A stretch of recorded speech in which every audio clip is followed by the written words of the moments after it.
In today's video, I'm going to teach you how to enable two-factor authentication in Slack. Two-factor authentication, or 2FA, adds an extra lock on your account. So even if someone gets your password, they still can't sign in without a second code. You'll just need access to Slack and either your mobile phone for text messages or an authenticator app if you prefer app-based codes. Start by opening your browser and going to slack.com. Once you're in your workspace, look to the bottom left corner of the Slack window and click your profile icon. This opens a small panel with options about you. From there, click Profile to bring up your profile view. On the right side of your profile, look for the three dots, sometimes called the More menu, and click it. In that menu, choose Account Settings. Slack will open your account page in a new browser tab. If you're prompted to switch to a browser window, that's expected. On the account page, click the Settings section to view your personal security settings. Scroll until you see two-factor authentication. You may see it collapsed by default, so click Expand to reveal the details. This is where you'll enable the feature for your account.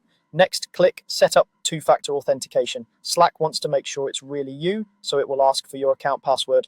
Type your password carefully, then click Confirm Password to proceed. If you don't remember your password, use Slack's password recovery first, then come back to this screen. Now choose how you want to receive your second factor. You can select SMS text message, which sends a code to your mobile number when you sign in, or you can use an authenticator app, which generates time-based codes on your phone. SMS is straightforward and works well if you prefer simplicity. An authenticator app is often considered more secure and continues to work even without cell service as long as your phone has power. Pick the method that fits your needs and follow the on-screen prompts in Slack to finish the setup. A few quick tips as you wrap up.